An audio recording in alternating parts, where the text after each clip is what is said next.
Hello and welcome to season 2 of Scheming, the Place North podcast that gives property folk a platform to talk about 3 schemes they think about a lot. I'm your host Dan Whelan, Deputy Editor of Place Northwest.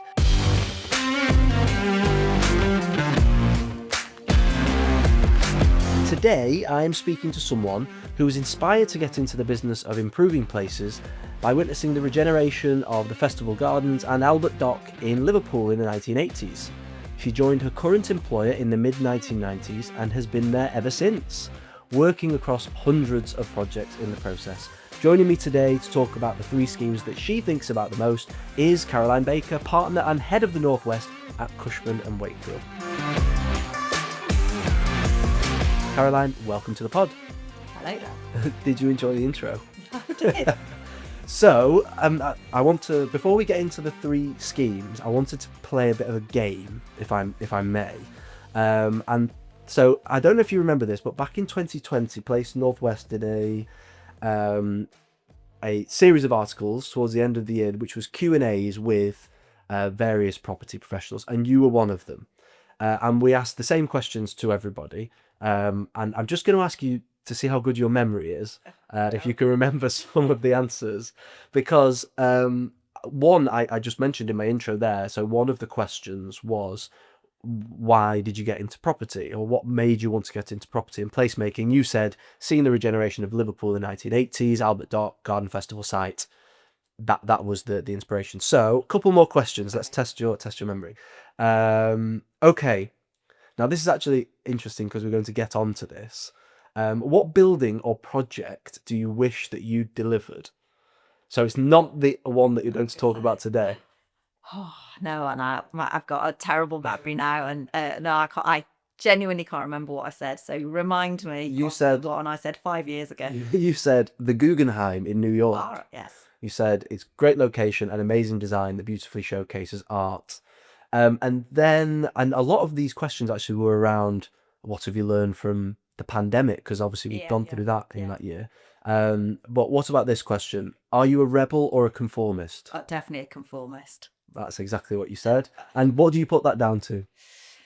It's probably about being as a young girl, a hard-working girl who didn't want to get told off and wanted to do the best she could do. I have a real fear of failure, so I think some people think I'm very driven, but actually It's a down, fear of failure. Yeah. Well, they do the same thing, don't they? Yes, you said you put it down to being a brownie, so there you Yes. go, a strong foundation there. And then final one, what do you think was your top wish for 2021 when we asked you these questions in 2020? Probably more public funding. So it was more personal than that, but that probably endures now, doesn't it? So you said, quite simply, to be able to socialise with friends and family again, which kind of Was definitely of the time. puts us back in the mindset of that time, absolutely. So enough of that. Right, Caroline, I want to ask you about something that you did recently, which was the sleep out for Land Aid charity. It's the first time you've done it. Yeah. We spoke beforehand, literally the day of when you were going to go and do it, and you were a bit nervous because it was quite cold. It was back in March. How was it? Well, I felt like a bit of a fraud actually, because we slept in the warehouse project. Okay. So actually, it wasn't really sleeping out. When I said I was going to do it, one of my daughters volunteered her 2-man tent, and I said, "Oh, that's not what you do." But she said, "Well, homeless people sleep in tents." I said, "No, we're going to be sleeping outside." Didn't want to sound wussy and ask where we were sleeping, so I was quite relieved when we were actually covered up, because it was at that time where it was very cold. So it was much more. It was much less exposing than I thought it might be, and actually, my daughter's sleeping bag was very good. I bought her a good one when she was doing her DME. Came in handy. Very good. And we slept inside, and I think that the overarching message from it was that sort of sense of everybody just reflecting on how lucky we are to have roofs over our heads, and that it was something collectively the Manchester property market was doing to recognise that, and at the same time, obviously, it was happening in tens of different locations. Yeah. There's a real sort of sense of the property industry coming together and really putting its money where its mouth was to raise, I think, a phenomenal amount. I think they raised £1 million on that night, didn't Wow. they, nationally, Mm-hmm. to support young people who were sleepless. So, yeah, it was not particularly uncomfortable, and thinking about doing something that helped people was really positive. Yeah, absolutely. Well done. And the final thing I want to ask you before we get into the three schemes was that what I'm again something else I mentioned in the intro. So you've been at Cushman and Wakefield now for nearly 30 years. Yes. That's amazing. Yeah. In football, people talk about one club players and they stay there their whole career. Obviously, I know you were with a different company at the very beginning, but 30 years that is Yeah. And what I sometimes say, so I moved to Manchester just after the bomb, 96. I'd joined September 1996, a small regeneration company. The year later, we were bought out by DTZ. So I started as a regen company that had 60 people nationally. We were bought out by DTZ. We merged with Donaldson's, we merged with Cushman's, and I now head up the office of an organisation that has 52,000 people across the world. But actually, my day job is what I used to do. So that sense of working with the public sector to make places better. So it's an interesting journey. Yeah. But I think part of why I've stayed is because I continue to be able to do what I'm passionate about, which is using the sort of insight that Cushman and Wakefield and the property agents and their knowledge and funding and can bring for me to be able to work with my clients. That is about trying to work in difficult areas and work out how you can unlock and improve places. Yeah, and another thing you're passionate about is promoting women in property as well. And obviously you're, well, arguably the most senior female consultant in the Northwest, possibly. And But it's certainly in our office. yeah, Yeah. which is amazing. How well are we doing in terms of being more diverse and are we going in the right direction? We are going in the right, and to some extent, and certainly probably for the first maybe 20 years of my career, I really didn't do anything to do women in property because I was, or sort of trying to promote that, because I was of a view that I had worked hard and come from that sort of era, certainly at university, where I was as good as any guy and I didn't see that, there was any differentiation. So I didn't make a big deal about it. I just did my job and progressed as appropriate.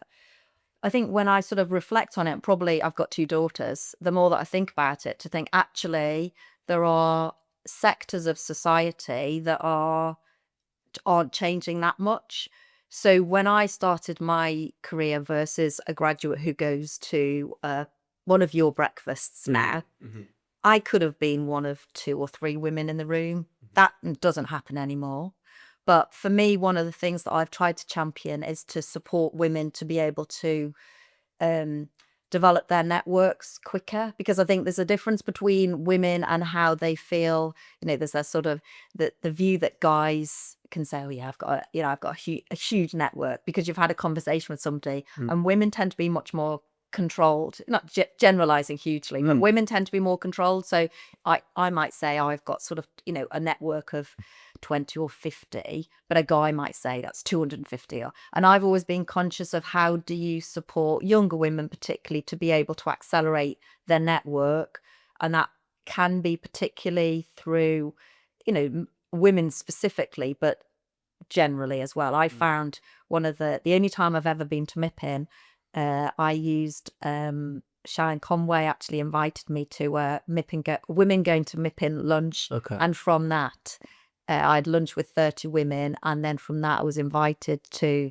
10 or 15 events, including being invited to Tom Bloxon's villa in Cannes. So that showed me how that network of women could open you up to amazing opportunities.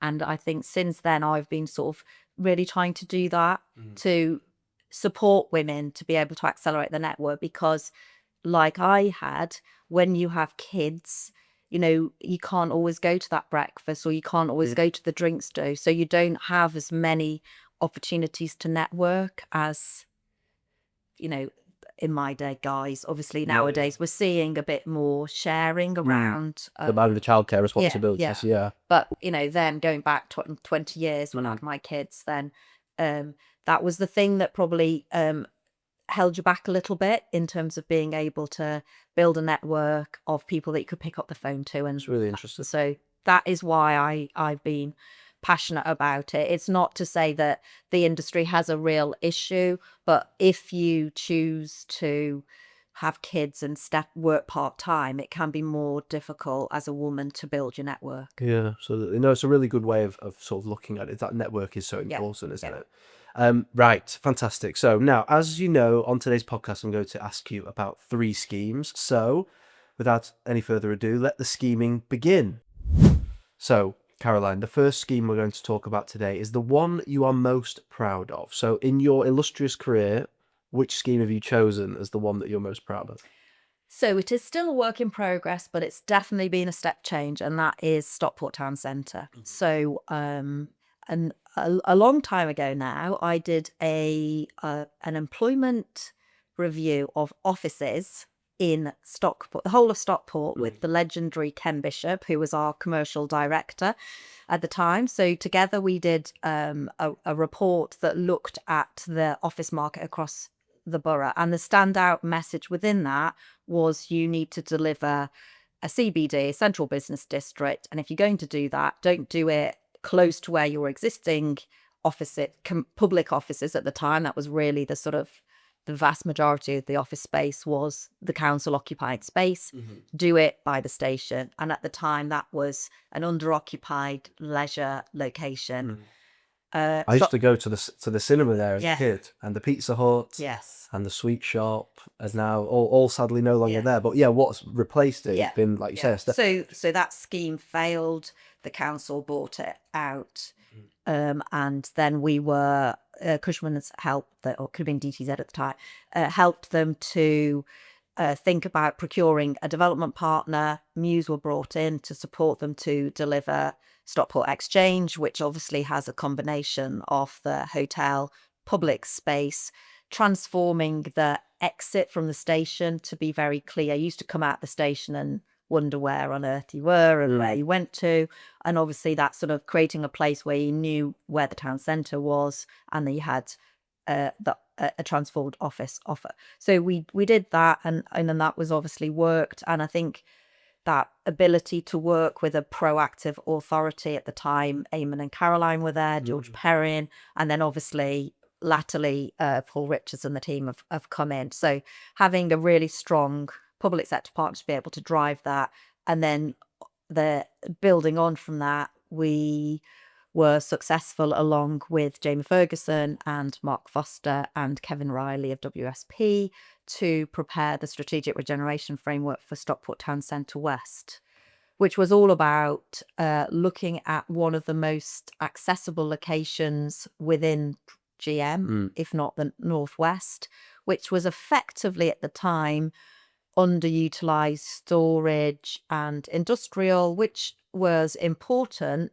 but didn't necessarily need to be there at the entrance to a main junction off the M60 and the intercity train station. So it was really about how do you transform that area to really harness its opportunity by the River Mersey and next to one of the the sort of connections into the network as well. And that must have been a really, well, now, having been involved in that now, seeing what's been delivered must be really satisfying, because you've got the new interchange and the BTR scheme there, Weir Mill and Stockport 8 coming forward as well. And it is held up as sort of an exemplar of modern regeneration, really. More so for the delivery vehicle, I think, and the MDC and the impact that's had. Yeah. So I think what we were brought in to do was a strategic regeneration framework. And what we were very clear in developing that was that it wasn't about fixing something and saying, this is a master plan, this is what's going to happen here, but actually about a direction of the types of occupiers that could be accommodated, which areas could have higher density, which locations could go higher, recognizing the visibility from the viaduct thinking about where the connectivity worked really well and where actually it was undermining the area, what its assets were, existing assets like the park, and then to set that out in a way that was transformational. And at the time we were doing this, the interchange was on its way, but the public sector was having to drive quite a lot of what was being done. But to set out a vision, so using a light touch graphic that Jamie and Mark focused on in terms of giving people an indication of what that area could look like, but it being based on robust analysis of existing land ownership, where the parcels could be, where the early work should happen.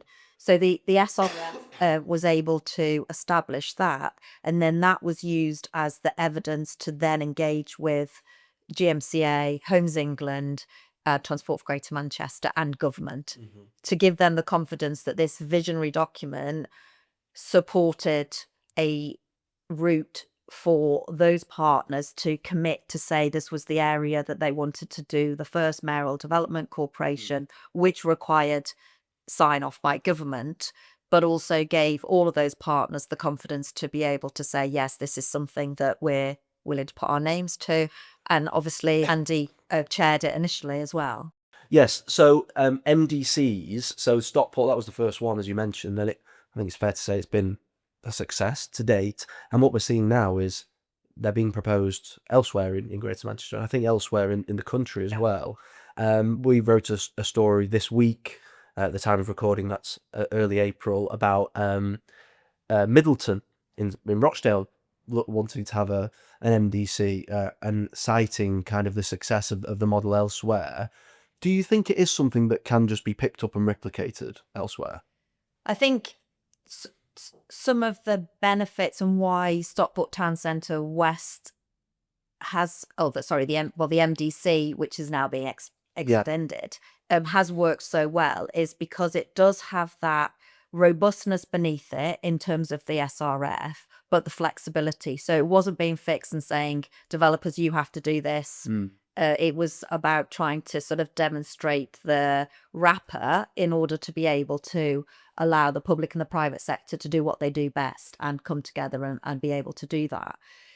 It meant that though the partners that were asked to be around the table were fully committed to it, and then were able to go out together and to procure additional funding. So I think there's different components that you need, and I was lucky enough to be invited back to the event which was celebrating 5 years of the MDC, where the mayor spoke at, and obviously Paul Richards, and sort of celebrating what's actually happened in that time. And they talked about this sort of the special thing that had happened in Stockport, and I think it was that sense of trust and collaboration between the public and the private sector, and people wanting to be able to drive it forward, a bit like, what actually happened in Manchester. So, that sense of there was a clear vision after the Barman, Sir Howard and Sir Richard engaged with the public sector and other partners and said, how are we going to make this happen? And then collectively made it happen. So I think for me, that's probably the essence of what you need. So you need to have a strong, clear, but flexible vision of what you want to achieve in a particular area. And then the partners coming together and then really working hard to make sure that the funding's there, because often it's a viability issue. So in the case of Stockport, in many cases, they put their money where their mouth is to drive some of these forward, and then have worked with the partners to be able to access the different funding pots that were available. Going forward, what's really exciting for me as a regeneration expert is the GM will have the flexibility with the single pot to be able to determine locally where that can best go, as opposed to having to wait for the perfect combination of a bit of infrastructure, a bit of viability funding, a bit of... Is it the town deal? Is it leveling that fund? So that cocktail of funding that you were lucky or not lucky enough to get at the right time, that the private sector was there with a scheme, it is really the critical thing. So I think the principles of it can work in other areas, but there are other things, particularly that sense of commitment, ability to access funding, and the tenacity to make things work, because it's hard. We're seeing what's happening in the financial markets this week, and that will have a direct impact on every single scheme that developers are trying to bring forward anywhere. Yeah, we should say, for context, at time of recording, we are in the midst of Donald Trump's tariff frenzy. For context, another thing that's important about Stockport. So you mentioned having a strong but flexible vision, which is a really tough balancing act, isn't it? Yeah. But also in Stockport, something that's quite interesting is the political buy-in, because we know that can be a politically fractious place. Lib Dems and Labour are always at each other's throats, but they have coalesced around this idea, and it's all party, cross-party support, isn't it? Which is crucial. Yeah, absolutely. I can remember when we first presented the SRF with Caroline to the members, and it was cross-party presentation, and anybody who's done things with members, you never quite know how things are going to land. And we presented that, and that it was absolutely really well received immediately from all the parties. And you knew then that all the leaders of the 3 parties, or 3 or 4 parties that were appropriate to be in the room when that was landed, and they were supportive of it, as opposed to picking sort of like little details out, that it was going to be able to go forward. And again, at that event to celebrate 5 years, the previous leader was invited back. Denise Wilson was and the future leader thanked her. The existing leader thanked her for what she'd done. So it is that sense. They obviously have their differences, but where they're able to coalesce around something that is good for the people of Stockport, or wherever you're doing that, that's the critical thing. Yeah, real success story. It's a total paradox, Stockport, because you've got this fantastic joined up approach in the town centre, and then and I don't expect you to comment on this, but then with the local plan delay and pulling out of the spatial framework, you've got this kind of a mess, really, in terms of what's going on the green belt. So it's really interesting that the two can be happening at the same time. But I suppose they are interlinked, in the sense of obviously the importance of the town centre, and clearly, the probably another one that got away. I would have liked to be able to be driving this strategic regeneration framework of the east forward, which we unfortunately weren't successful in, but that is happening now. That the recognition of the importance of Stockport town centre to be able to deliver large numbers of residential is absolutely intertwined with being able to make a robust case for not going to the green belt by volume house builders. So it's not something that, as you say, don't want to get involved in the discussion, but they are inextricably linked. And I think the other point that's really interesting to see is that despite those differences around the local plan, that the working relationship of GM collectively to drive different aspects of development, so whether that's the housing pipeline work that we're currently doing with the GMCA, Stockport are obviously around the table. So it's that sense of everybody's very grown up about it. So what we might see in other areas is that if one local authority had pulled out from the planning perspective, they're alienated and taken away. And that certainly from my experience, that's not. It's like people understand politically why it's happened, but then everybody is continuing to work for the good of Greater Manchester on many other projects. Yeah, absolutely. Brilliant. So Stockport Town Centre, and specifically the Stockport Exchange, the office scheme there, which, although I was sad to see the cinema go, it is a much nicer entrance from the train station now. Absolutely. And there's obviously the new cinema as well. Of course, yes, there is. Brilliant. Okay, let's move on. So the second scheme we're going to talk about today is, it's the one you wish you had done. So this could be interpreted in different ways. So it could be, the one that got away, one that you were involved in and then ultimately didn't see through, or it could be one that you admire, someone else did it, you wish you could have been involved in. So how are you interpreting this, and what is the one you wish you had done? So I'm interpreting it from the latter perspective. So which project that, of all the things that I look at on a sort of constant basis across the Northwest particularly, would I have liked to have been involved in? And that is Liverpool ONE. And it harks back to the introduction that you gave So being brought up in Southport and going and seeing the changes that were happening in the 80s, it was a difficult location, and seeing some sort of shoots of green. So the transformation of the Albert Dock, the opening of the Tate Art Gallery there, was really interesting. At the time, we had a sort of very large area where not very much happened, and I can remember walking from the Tate and then heading into the Liverpool city centre, and it felt like it was going to take ages because it was like wasn't particularly attractive walkway at the time. Fast forward, obviously the Grosvenor scheme that's been brought forward to Liverpool ONE, I think, is such a good example of a real transformational project, both in terms of the physical impact that it has on that location, but also on importantly, the perception of the city to outsiders. It's a project that we actually, I interviewed Guy Butler, who was involved at the time of Grosvenor, for a piece that we were doing for Homes England that's looking at best practice in regeneration projects. So it hits so many of those examples for me of a great transformational regeneration project. Yeah, and a few numbers around Liverpool ONE. So it's welcomed more than 400 million visitors since it opened in 2008.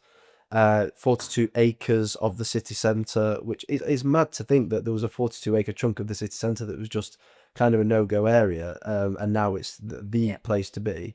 1.2 million square foot complex, 170 stores, and obviously recently acquired by Landsec. Yes. And Landsec only buy the very best of these sorts of retail complexes. So that really goes to show, doesn't it? Yeah. And I think on that, when I speak to our agents, often they're not sort of frequenting the area, certainly the national agents, they're not frequenting the areas that I'm really passionate about. But Liverpool ONE is one that they do. So it's like, they refer to prime retail. So it is the creme de la creme. And Liverpool, there's not that many places within the Northwest, whether you're talking about industrial, probably a bit less, but offices, there's a very small number that get that recognition nationally, and Liverpool ONE as a shopping centre is up there within the top 5 shopping centres within the UK. But people will come really long distances to do a weekend, to have a weekend shopping there and doing other things in Liverpool. But at the same time, it still, it serves the people that probably now are walking in from the surrounding areas, even of the sort of more deprived North Liverpool, and it's open to them as well. So a really good example of a scheme that can be everything to everyone. Yeah, what's great about it, I think, is that you kind of don't realise, if you're just walking through Liverpool, you'll be in Liverpool ONE and not really realise that you've entered it. It's not like a big behemoth shopping centre like, the Arndale in Manchester or the Trafford Centre, which is just this big thing. It's kind of seamlessly woven. And for me, that's the success of it, I think. Yeah, absolutely. I couldn't agree more. When you sort of speak to people and look at the evolution of it, it was absolutely about recognising and putting in, I think, some new routes across the city, so that you were creating something which would actually become, on that area, I can't remember the figures exactly, but you're effectively closing off, creating a area that is only open 10-12 hours a day, and then it was closed off to the rest of the city the rest of the time. It was absolutely designed not to be that. And that what has been really successful is that there's been a transformation of the retail offer, the ability to attract often retailers that will come out of London, and that will be the first place they'll go. Often that's Manchester, where we hear, things happen. But in many cases, that it will be out of London, and their first store outside of London will be in Liverpool ONE.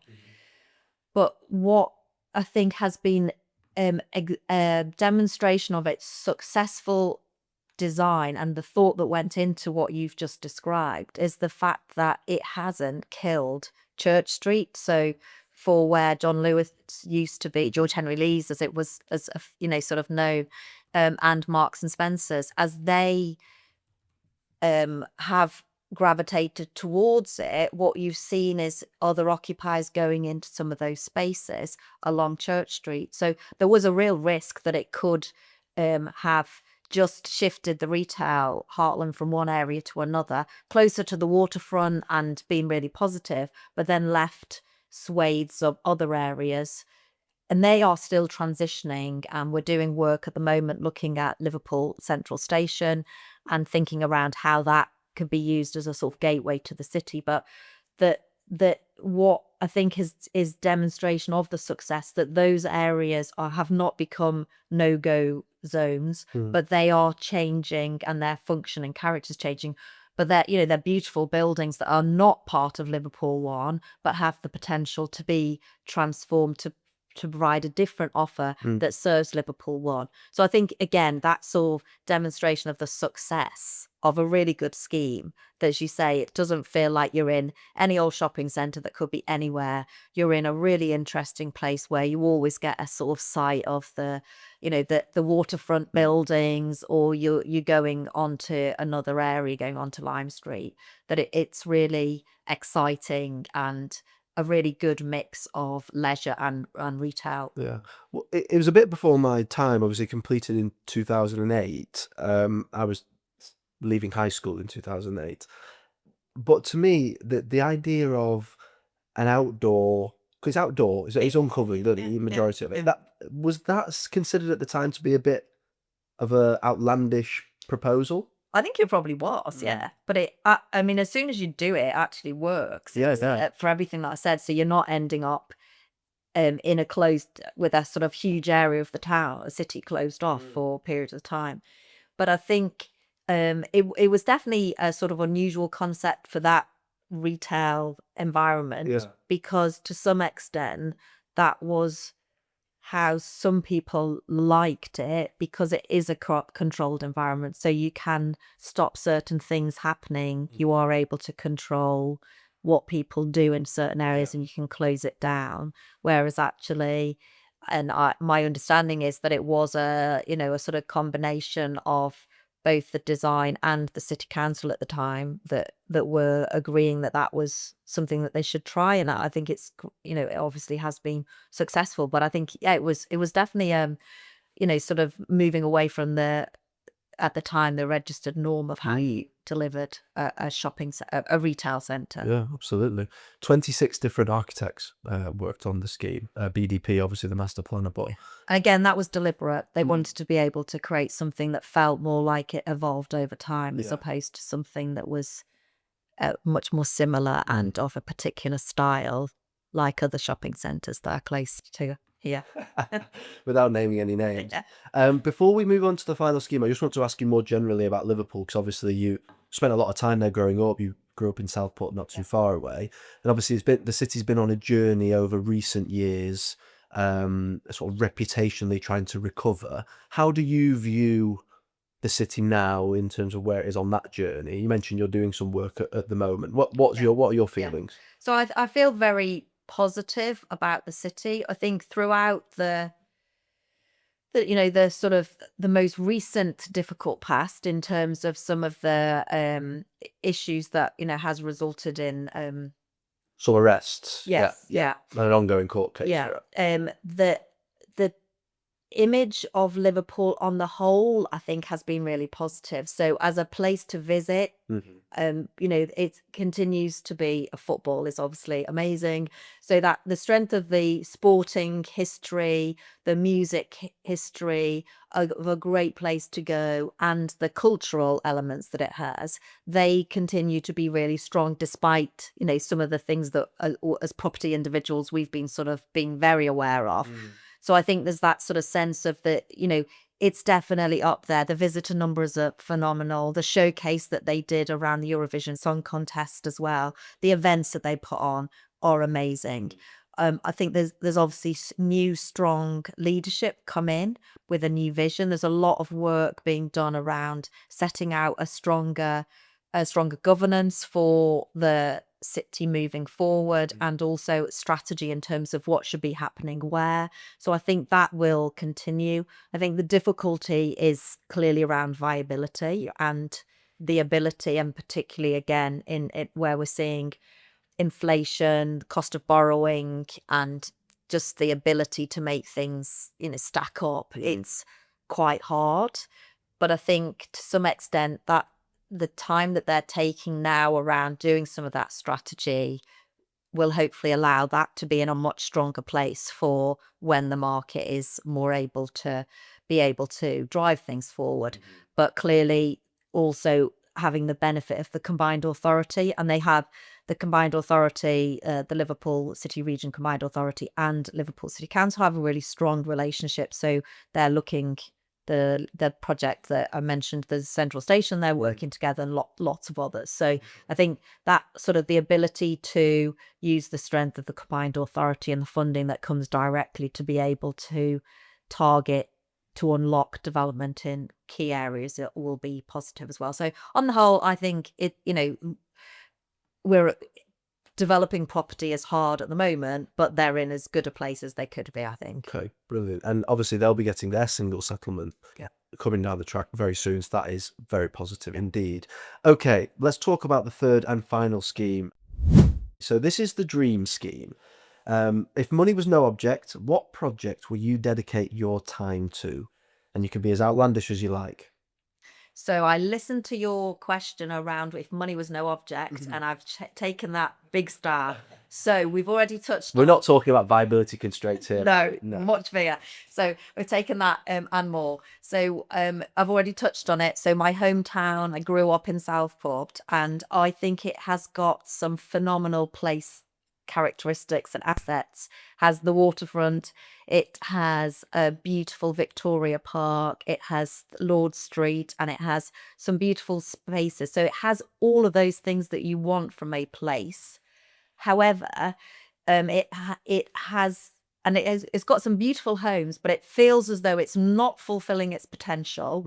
And so what I have a sort of long list of things that I would like to... Oh, go on. Tell us. in terms of what. So okay, so my first move is that we would need to improve connectivity, transport, and I know it's something that Mayor Rotherham and Mayor Burnham are looking at. So how do you make sure that Southport is connected into a fast, efficient train service? It already has great connections into Liverpool, but it needs it into Manchester as well. So if we're able to deliver a more regular service into Manchester and its surrounding network, then I believe that it would be able to be a much better place where people could live and work. When I was growing up, when commuting didn't take as long, there were lots of people who would live there and would work in either Liverpool or Manchester. And as congestion got worse, fewer and fewer people were really able to do that efficiently. Okay. So I think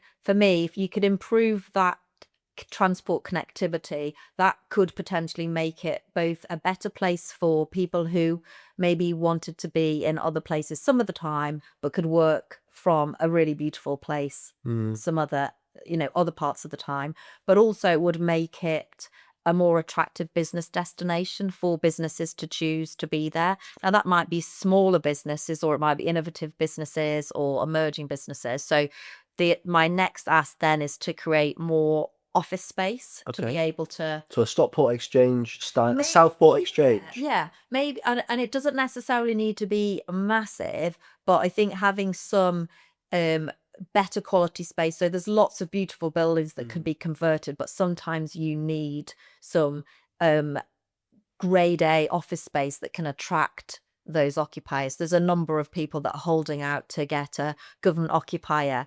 Historically, though, there were some. Smedley was one of the ones that employed lots of people. But actually, if we were able to get something now that could do that, then I think that would then unlock another wave of residential development.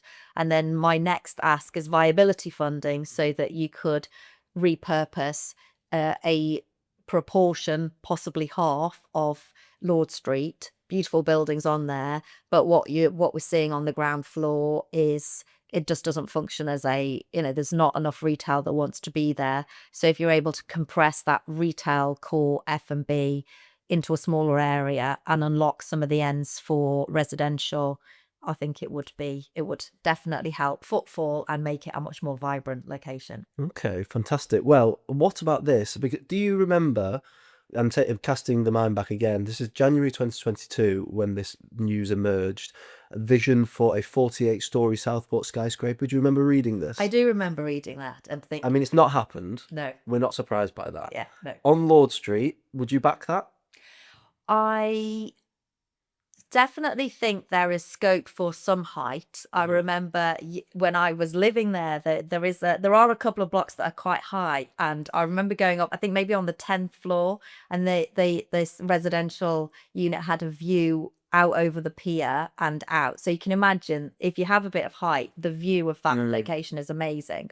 I think rather than it being the sort of flight to how high you can go, to recognizing that having a bit of height in some locations would be useful. But I think actually for me, if you could have the funding to repurpose some of the beautiful buildings that aren't necessarily occupied fully, that would definitely be. And I suppose, recognizing we're doing work in Blackpool, so that this is a sort of even more there, but recognizing some of those places that were guest houses that can't easily be converted into residential, but if you could have a little bit of money, there's some good examples. The old hospital, the Promenade, is a huge residential scheme that was probably repurposed about 15 years ago, but having some money to be able to change some of those that are one thing, probably unoccupied and probably not being maintained to the best, to actually be able to deliver new residential through repurposing, but doing it to a quality would be my first ask, rather than going too high too soon.